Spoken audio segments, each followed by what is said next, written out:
¿Cómo sacar rentabilidad a tus XRP? Esta es una de las preguntas más importantes, la pregunta más importante sin duda, si eres un inversor a largo plazo en XRP, si entiendes la infraestructura y no estás pensando en el precio en los próximos trimestres, sino que estás pensando en un horizonte temporal de mínimo 5 años desde el punto de entrada. Hoy te traigo un vídeo un poco diferente. En este vídeo entrevisto a Hugo P, el CEO de Flare Networks, la forma nativa DeFi de sacar rentabilidad a tus XRP. Pequeño disclaimer, yo a día de hoy todavía no estoy poniendo mis XRP a trabajar. Cuando lo haga, con un proyecto que espero anunciar dentro de poco, cuando lo haga, os informaré y seréis los primeros en saberlo. ¿Cómo lo estoy haciendo? ¿A través de qué vehículo? ¿Y cómo navegar este mercado especulativo hasta que llegue el mercado de utilidad? Pero hoy en este vídeo quiero traerte la visión tan particular del CEO de Flare, que sin duda conoce muy bien este ecosistema, sabe qué ha ocurrido en el pasado, sabe en qué punto estamos ahora, y al final de la entrevista compartiré contigo un par de reflexiones que me parecen interesantes. La entrevista, como pequeño aviso, se realiza en inglés, pero está subtitulada al castellano para que puedas entenderlo en caso de que no hables inglés. Aquí te dejo la entrevista. So, hello again. This time we have Hugo P, the CEO of Flare. Welcome, welcome, Hugo. Thank you for having me. So, in case somebody doesn't know you, I doubt it, but let's kick with a brief, if you could briefly walk us through who you are, how you got into funding Flare, your background before this, and basically what led you to building this ecosystem. Yeah, sure. So my name is Hugo, and I'm the founder of, co-founder of Flare. Before I was in blockchain, before I was in crypto, I was a commodity trader at a number of funds in the UK. I had a reasonable sized portfolio. It was an interesting job, but it seems a little hollow. I didn't feel like I was making anything. I felt like I was always playing catch up with the markets. So I quit that and went to study machine learning or AI at UCL. That's where I met my co-founders. I was obviously interested in AI at that time. Broadly, I'm interested in sort of how things work. Crypto was very interesting to me, coming from a financial background. There's a lot of, I guess, stumbling blocks in finance where a lot of people are kept out of finance. Even for traders, there's a lot of things you can't do. Like, for instance, trade at the weekends when there's a major global event. Crypto seemed like firstly, a more efficient system, possibly a fairer system, although I don't think that's necessarily 100% true, not necessarily in what we've seen. But that led me to crypto. And then once we decided we wanted to be in crypto or blockchain, we had to figure out what we wanted to do. And broadly, we settled on an L1 that was highly decentralized, that had its own oracles, its own systems for getting data from elsewhere. And we looked around at the immediate use cases for that. And we thought that providing capabilities for tokens like XRP, Bitcoin, to enter DeFi in a wholly decentralized, streamlined way was a very, very good first use case. I think we've now brought that use case to fruition in its early days, but it's there. And I think, there are many more use cases for which an L1 that is focused on data, decentralized data, can be used. So I think we'll probably cover some of those. Yeah, great. Great to see that brief intro. So before we get into individual products, how should XRP holders understand the relationship between the XRP ledger and Flare? What is each network best positioned to do? Sure. I mean, XRP Ledger has for a long time been a very stable network, very good for relatively basic functionality such as transfers, some DEX stuff. But obviously it doesn't have composability and it doesn't have smart contracts. So building out more complex applications on XRP Ledger is not possible today. There's some amendments, but they're very, very specific. take a long time to enable.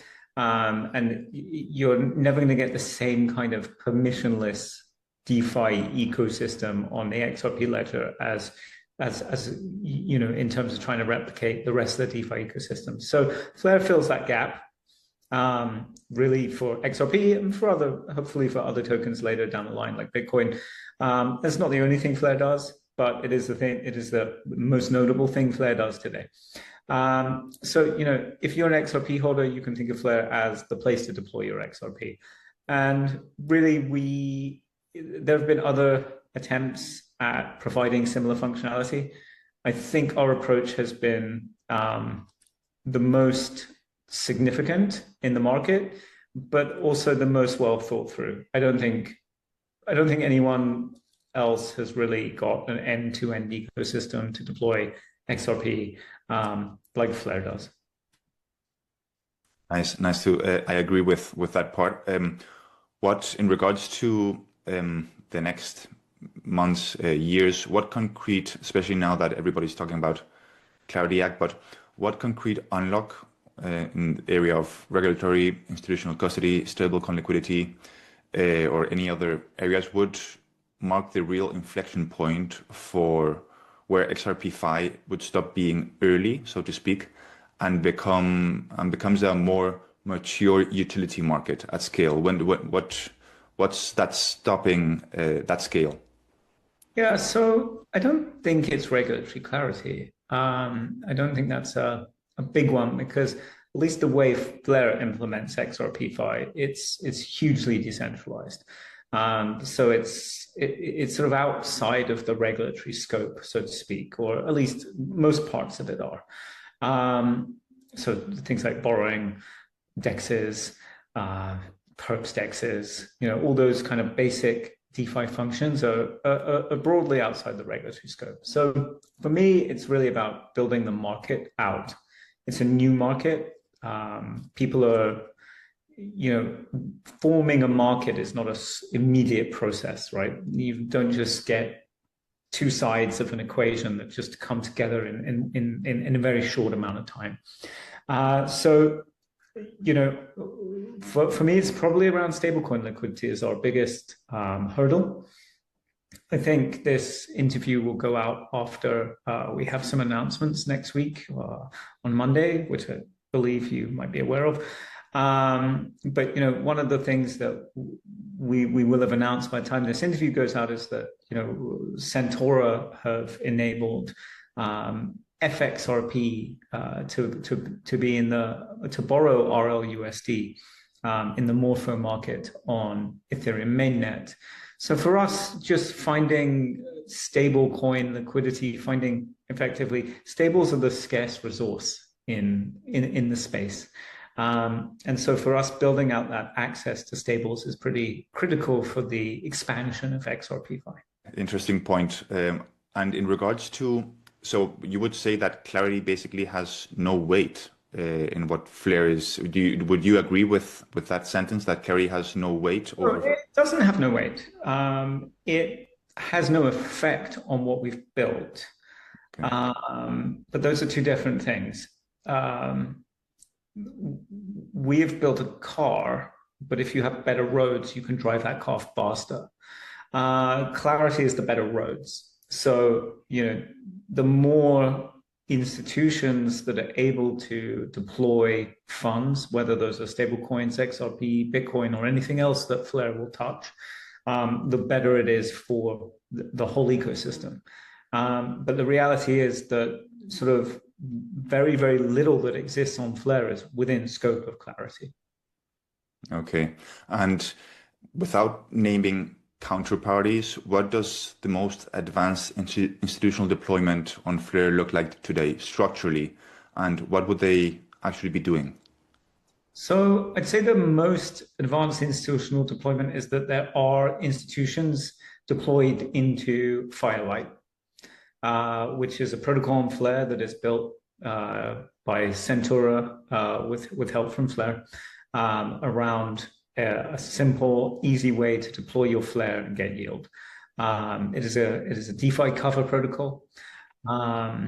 It exists to provide coverage for other DeFi protocols. And in providing that coverage, you get a yield. There's obviously risk embedded in providing that coverage, but the Centaur team, have a very strong background in analyzing the risks across the space. And so I'm fairly optimistic that they're able to manage the risks of the Firelight protocol. So institutions, that sit on large amounts of XRP, and predominantly those are exchanges, and some custodians that hold on behalf of maybe high net worth individuals and some funds. But predominantly the institutions we're going after are crypto exchanges that sit on vast amounts of XRP on behalf of their customers. So, that's the most mature use case. I expect to see sort of other institutional use cases come to the fore. I know that Uphold has said that they will want to be deploying to Firelight, but I also expect to see a borrowing market, an institutional borrowing market for using XRP as collateral in order to borrow stables or other types of token, but principally stables. And in regards to regulation determines whether an institution is permitted to participate, and infrastructure. So again, I think it depends which institution you're talking about. Most institutions in the space, such as crypto institutions, they don't, such as crypto institutions like exchanges, they don't seem to be in any way hamstrung by regulation.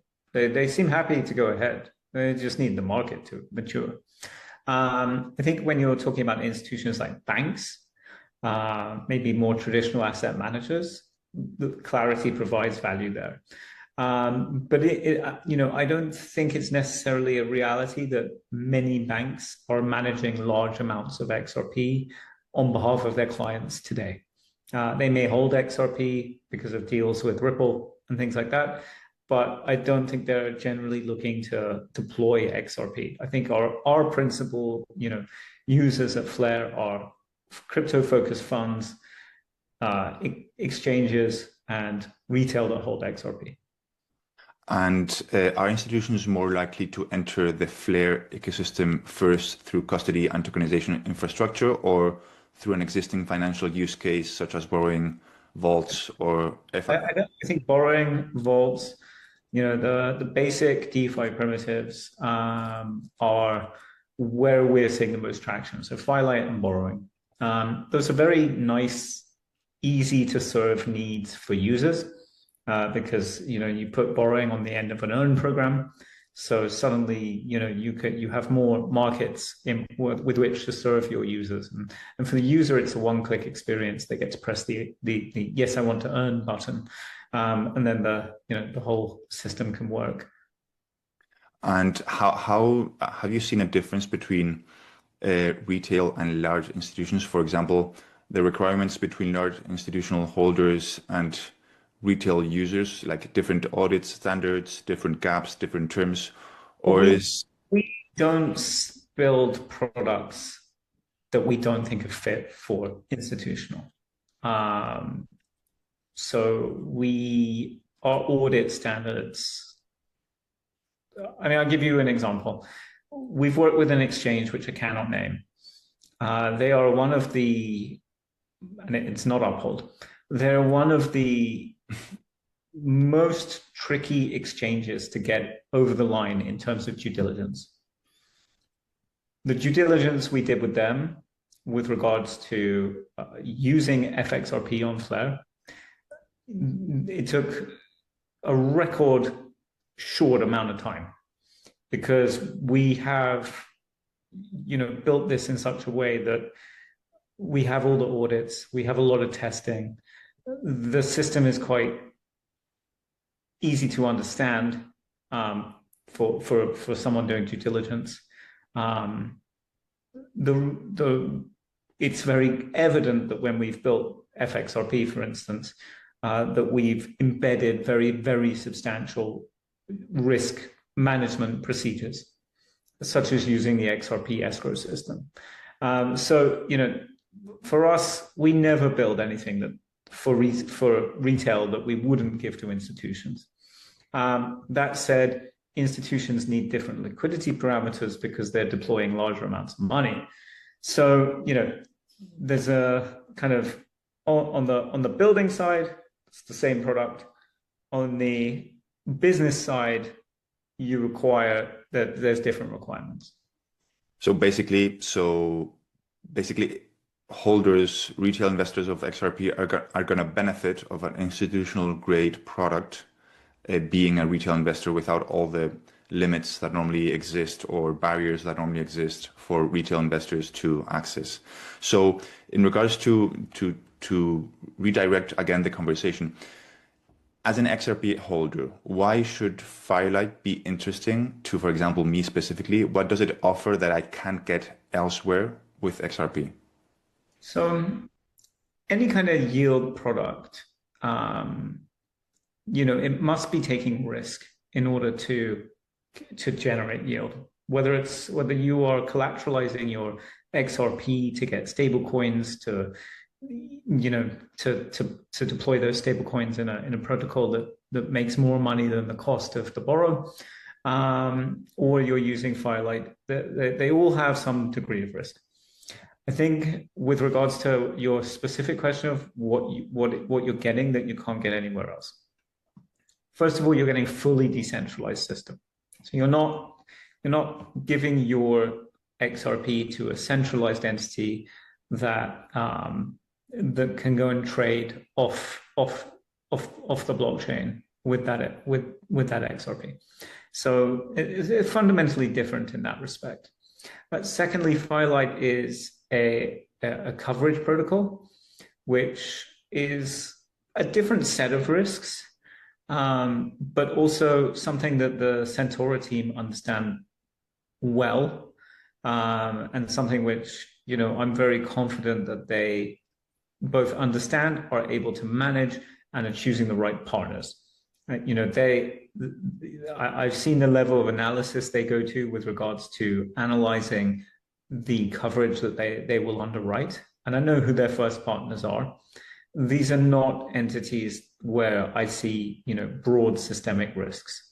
So, I think you're getting, in short, for the user, the goal of Firelight is that you're getting a very good return for a very low quantum of risk.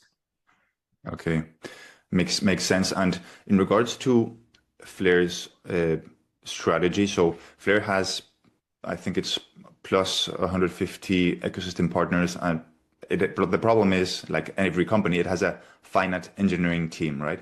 So how do you actually decide what gets built first? Is it a demand for a specific counterparty, or is it your own architectural sequencing? So we've, a lot of what people have seen in the XRP community for a long period of time has been architectural sequencing. Having put that architecture in place, it's then the build then becomes around what the business sequencing is. So supporting new price feeds, supporting new custodians, new tokens that come from other chains, all those kind of things, and building out the businesses around them, building out the use cases and businesses around them. And obviously there's a million things we'd like to do. There's a few, there's some, we've built out this first set of architecture, which is kind of what you see with Flare now, which is what we kind of term Flare 1.0, and we've effectively built that, and it's done. There's always maintenance and upgrades, and what can we do? But now we're building what we call Flare 2.0, which is involves really what we call the Flare confidential computation. And this is the layer of TEs that sits next to Flare and is secured by the validators. And this is a whole new architecture, because trust execution environments give you verifiability, secrecy, and substantial compute. That's kind of early days in terms of what's going to be put in that. We know what we will be putting in it specifically, and that is other types of F asset.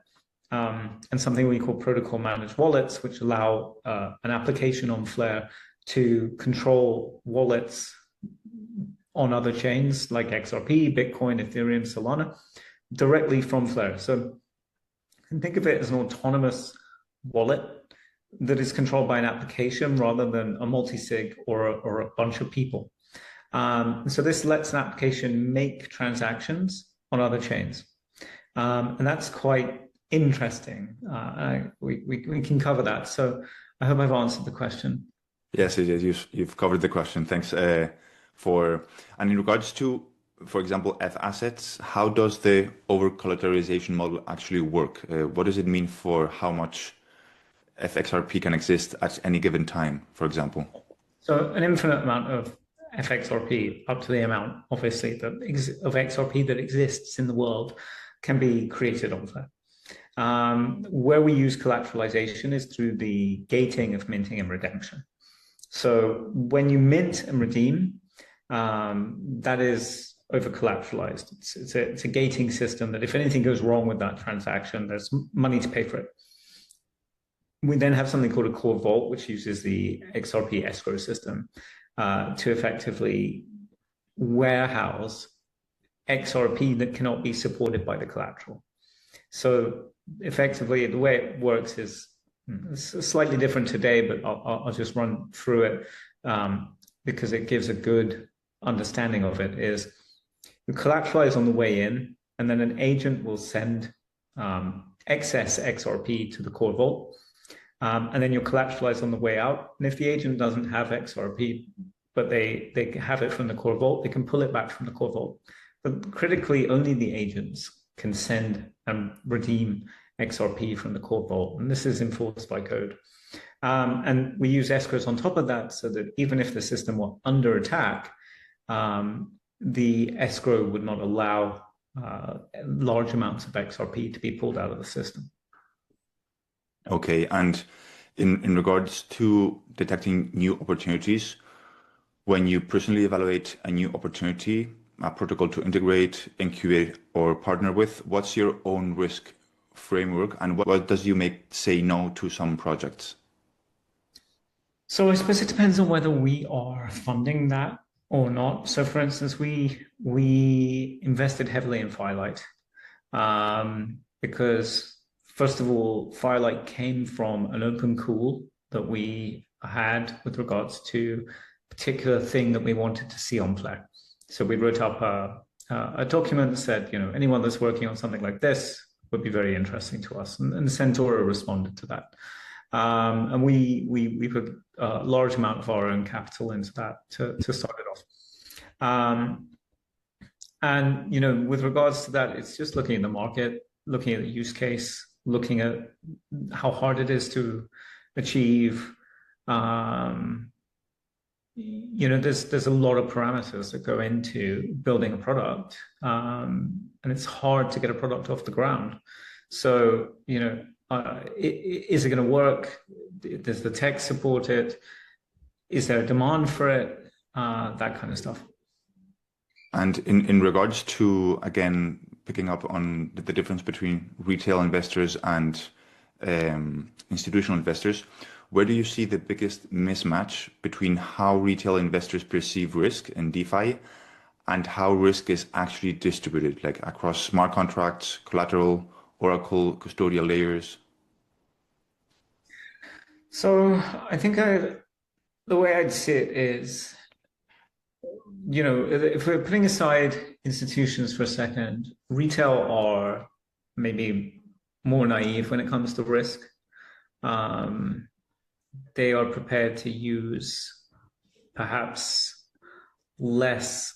bridges with less audits, less robustness, less, you know, those kind of things. Oracle systems that have less decentralization. Look, I think in order to analyze these protocols, it's hard. You need to be really quite well versed in things, and that's why Flare has always set out to build the entire stack such that it's really decentralized and has as many risk mitigations as possible, from the network itself to the structure of the FXRP bridge.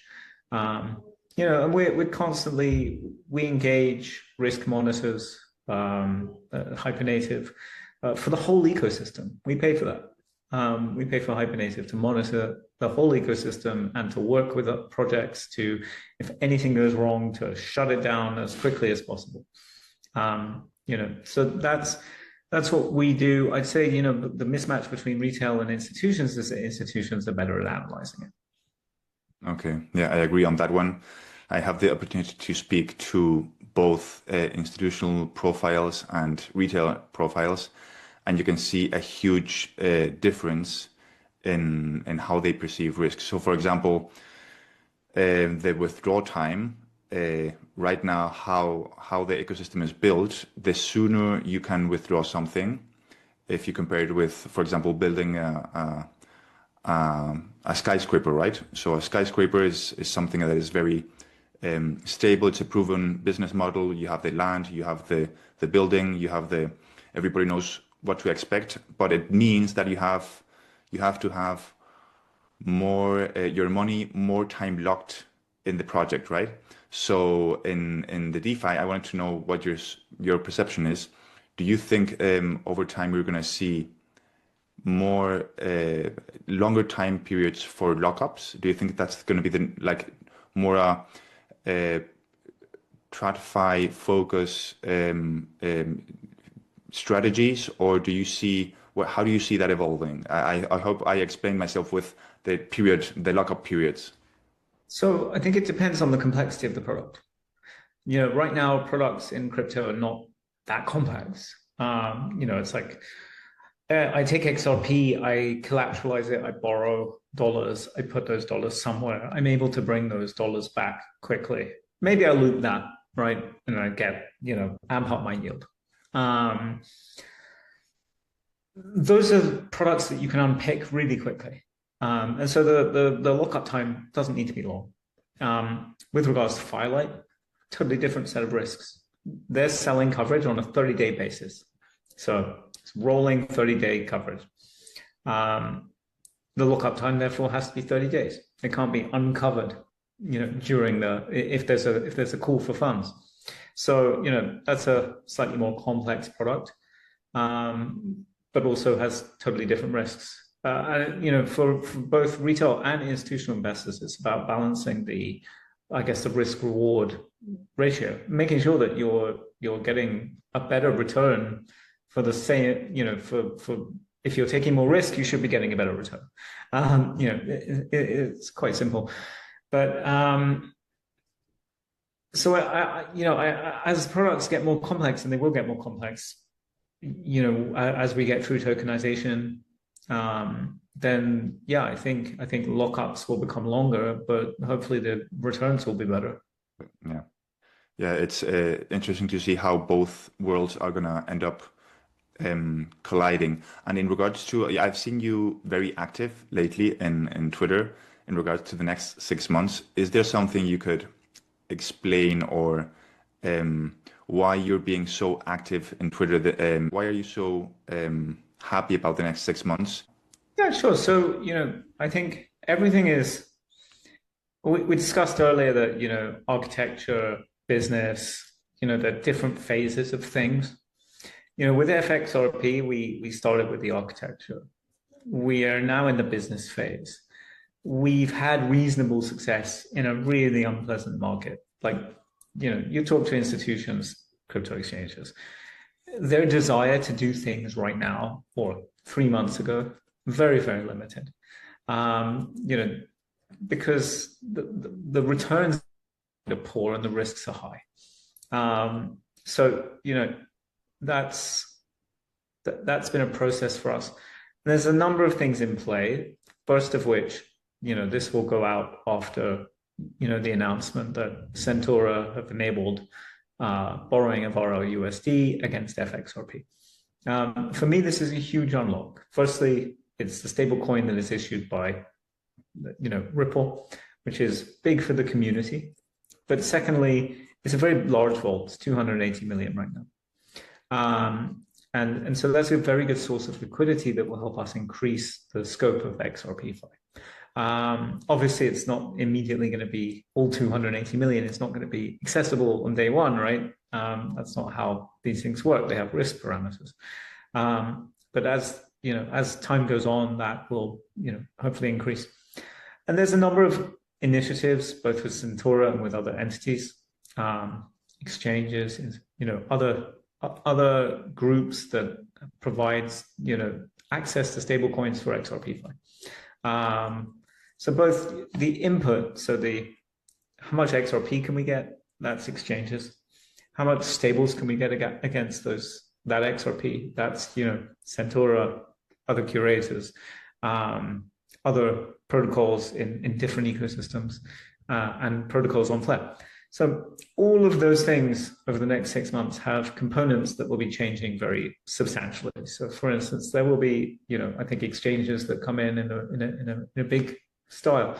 But, for us, it's about getting the stable coins first. We can't serve the exchanges without getting the access to the stable coins. So over the 6 months, a lot of that is, I think, provided we don't have like a worse market than we currently have, I think a lot of that's going to unlock. Okay. And what do you think is currently missing that you would like to see and in the next, I don't know, let's say 12 to 24 months? And how do you see the ecosystem evolving?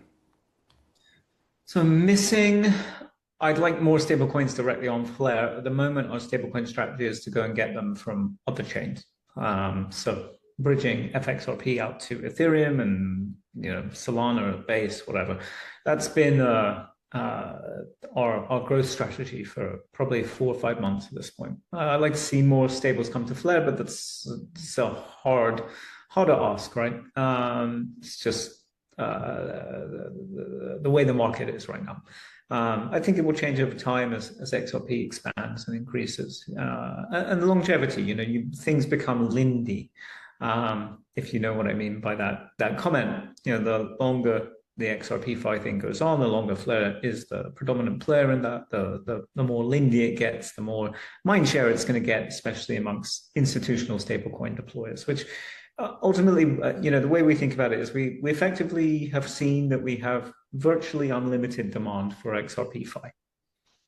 We have a limited ability to serve XRP-Fi today. So, we're not worried about the demand. We're mostly worried about sourcing stablecoins. So that's the first thing. I think there's going to be some big changes in how people see Flare. So at the moment it's known for XRP-Fi. There's some initiatives it's never not going to be known for XRP-Fi, but I also want it to be known for other things. So we've never served Flare's data. We've never used Flare's data protocols really outside of the ecosystem. That's going to change, and I think you'll see, at least one of the biggest players in the market using Flare's data outside of, not just for XRP-Fi, but for a totally different use. And then, you asked me about, was it 12, 24 months? Yes.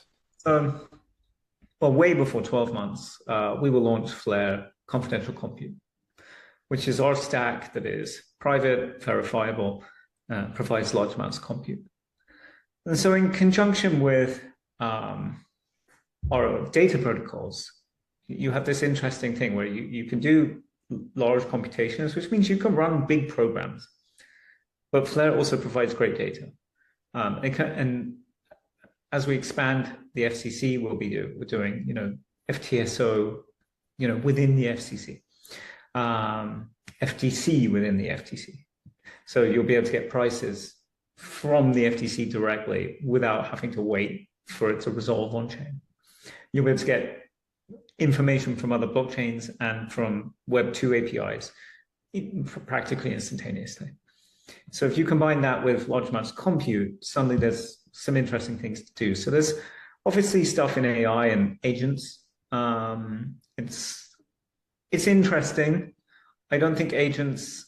I'm less less interested in agents with regards to managing financial portfolios, or, I wouldn't put my money with an agent personally. What you can run inside the FCC is more traditional models, things that are deterministic rather than probabilistic. So like a quantitative investment model is a really good example. Takes an input, runs it through a whole bunch of formulas, has an output. And I think, a week ago you saw one of the SEC commissioners discuss how vaults across the space, if they're doing things that touch the SEC perimeter, need to be, either come into the SEC and talk to them about getting registered. Well, there's that. People will do that. But one of the things about being in this industry is we've always tried to innovate. And things can be made outside of the regulatory requirements if they don't meet the requirements for being regulated. And so I've been saying for a long time, but very few people have been listening to me, that vaults should become autonomous, meaning a curator should publish a model of how, their risk model, their investment model, should publish it privately, so it could fit within the Flare confidential compute stack privately. No one can see it, but they can verify that it's there, and they can verify certain parameters about it that are released by the curator. But it can run autonomously, and that would put it outside of the requirements to be a registered fund. For if that particular use case would require being a registered fund. Now, it's only the opinion of one commissioner, but it very much chimes with what I'm saying.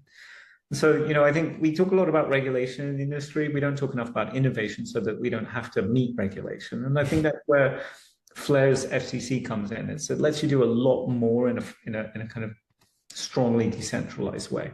It lets you do things that you would usually run on a server, in a way that's verifiable, private, and useful. And very interesting. In regards to, so we are currently in a larger part. I don't know what you think, but most of the ecosystem is still there's still a lot of speculation in regard, if you compare the market size of the crypto industry with the financial industry, right? So this huge market, the financial industry. So when do you think, in regards to timing, I know it's not easy to say, but how far do you think that more kind of a utility market or a more scaled crypto system will be in place? Do you think it's 12 months, 2 years, 5 years? Where do you see a different crypto market where it's basically bigger? Overall, without saying like market cap, or just overall, when do you see a tipping point happening where we're going to see larger economies of scale with the digital asset space? Well, I think it's interesting because I think a lot of people always look at it one way around, which is when are institutions going to use crypto? That's obviously a key point, and I think clarity will help with that. That said, it's fairly limited functionality, right? There's fairly limited things that you can do with crypto today, whether it's you have an RWA or not. Is it good for settlements? Yes, obviously. Yes, you can build lots and lots of things, but they really all start to get, the more complex you get, the more you're going to want to have a human in the loop, at which point you still need to be registered, and you still have to ask the question, is this like, is this worth doing in this space, right? So I think, in a short answer to your question, I think the time frame is at least 2 years, if not longer, for more institutional, to see real institutional growth. I think that's fair. I mean, there was a good analysis the other day that, basically none of the RWAs that are issued on chain are being used by institutions, like non-crypto institutions. They're not being used by banks, all this kind of stuff. They're being principally deployed and used by institutions within crypto itself. They're using their own capital. But I think the question can also be asked another way around, and should be asked another way around, which is the two things merging? So, for instance, you've seen a lot of use cases where, or you've seen a few use cases where older industries have been effectively disintermediated. Polymarket's a really good example of that. Like,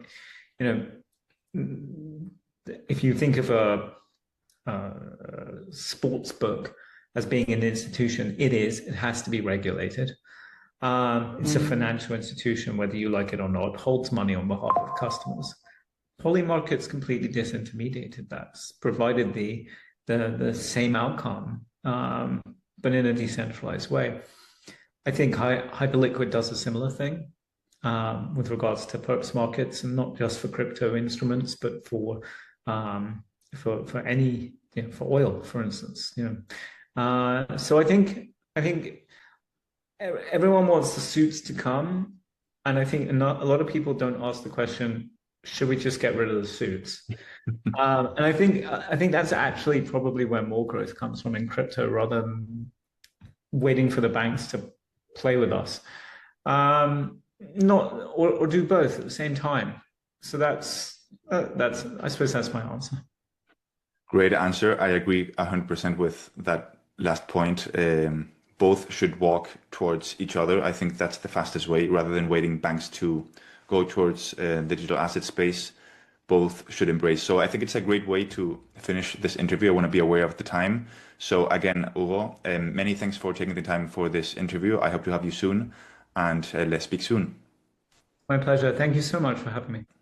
Thanks. Bien, después de haber visto esta entrevista, me gustaría compartir contigo dos reflexiones muy sencillas. La primera es que Clarity, que se apruebe o no la ley Clarity, él particularmente no lo ve como un impedimento para Flare. Lo que sí que explica es que si el terreno, en este caso las vías, dejan de ser un terreno basado en barro o en tierra y pasa a ser asfalto, los coches que circulan por él podrán ir más rápido. A lo que yo añado que la CFTC y la SEC ya han explicado que van a lanzar guidelines, es decir, una especie de guía para que en caso de que la ley Clarity no se apruebe, ellos puedan operar, es decir, el sector bancario pueda operar con claridad regulatoria, intentando imitar las consecuencias jurídicas que tendría la aprobación de la ley Clarity, pero solamente con la acción del gobierno. En este caso, de los organismos encargados de velar por la regulación en estas áreas, CFTC y la SEC. Y la segunda idea es que hay una distinción enorme entre el comportamiento del inversor minorista y el inversor institucional. De hecho, el proyecto que quiero anunciar,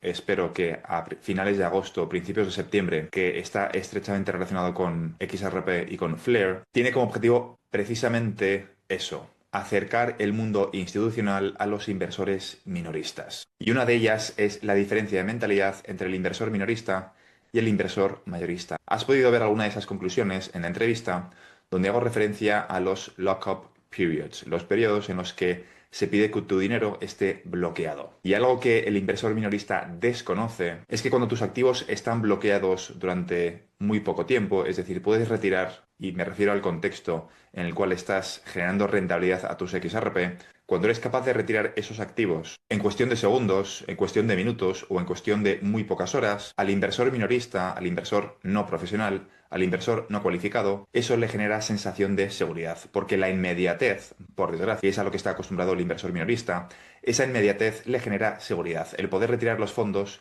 rápido. Pero el modelo hacia el que vamos es todo lo contrario. La solidez de una inversión se mide, de hecho, por cuánto tiempo va a estar ese activo bloqueado. Y cuanto más tiempo, no necesariamente mejor, porque igual la rentabilidad no es superior, pero sí que demuestra que hay más solidez en el modelo de negocio que genera esa rentabilidad. Esto parece contraintuitivo para un inversor minorista, pero es lo habitual entre inversores institucionales, donde es muy habitual encontrar en el mundo off-chain periodos de lock-up, periodos de bloqueo de capital de 12 a 24 meses. Así que imaginaos la diferencia de profundidad entre lo que hay en el ecosistema de activos digitales, donde el retirar algo rápido que te está generando rentabilidad al inversor minorista le genera una falsa sensación de seguridad, cuando en realidad es todo lo contrario, porque probablemente esas estrategias de rentabilidad estén basadas en modelos de negocio muy poco sólidos, muy poco profundos, versus el inversor institucional que está mucho más acostumbrado a que si quieres construir algo sólido e importante y valioso como por ejemplo un rascacielos, vas a tener tu capital bloqueado entre 12 a 24 meses. Esa es la diferencia enorme que hay ahora mismo en el sector de activos digitales. Y los inversores minoristas van a tener que aclimatarse a esa mentalidad de inversor mayorista, de inversor institucional, de inversor profesional, sobre todo con formación, entendiendo en qué fase estamos ahora mismo y hacia qué fase vamos. Es cierto que a largo plazo lo que vamos a vivir es una realidad donde todo es muchísimo más líquido. Es decir, que vas a poder realizar pagos, quizá la compra en el supermercado, liquidando en esa compra acciones en vivo de Apple,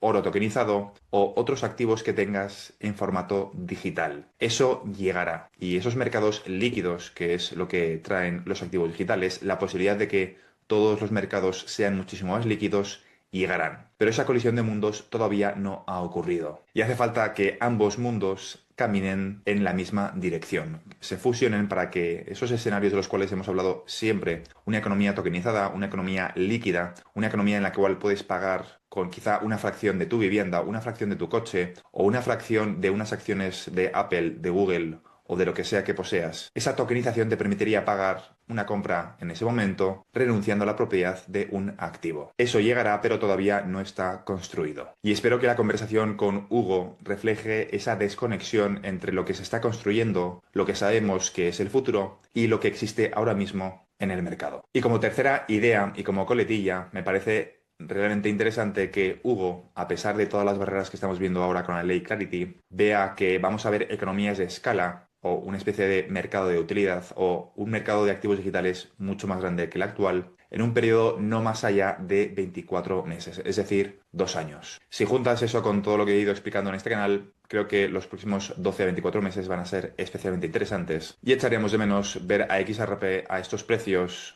igual que ahora echamos de menos ver a XRP a 0,30. Lo que me gustaría transmitir o como idea final es que hay un gap de conocimiento entre el inversor minorista y cómo se comporta un inversor institucional. Y ese es un recorrido que si eres un inversor en XRP vas a tener que hacer para empezar a pensar en términos institucionales, no en términos de meme coins o de Bitcoin. Dicho esto, espero que la entrevista te haya gustado. Si te ha aportado valor, si te parece interesante, te animo a que te suscribas al canal. Te recuerdo que en este canal cubro todo lo relacionado con el sector de activos digitales, en concreto la transición controlada de todo el sistema financiero hacia tecnologías de contabilidad distribuida, es decir, XRP, XLM, XDC, SHX, HBAR y un conjunto de activos digitales que van a cumplir una función complementaria en el futuro sistema financiero, basado entre otras muchísimas cosas en el estándar ISO 20022. Y todo esto englobado dentro de una transición muchísimo más compleja y profunda que consiste en dejar atrás el capitalismo y comenzar una nueva era post-capitalista, post-IA, post-trabajo, cuya transición muchos están bautizando como la singularidad económica, que consiste en el desacople del crecimiento del PIB del mercado laboral. Y todo eso explicado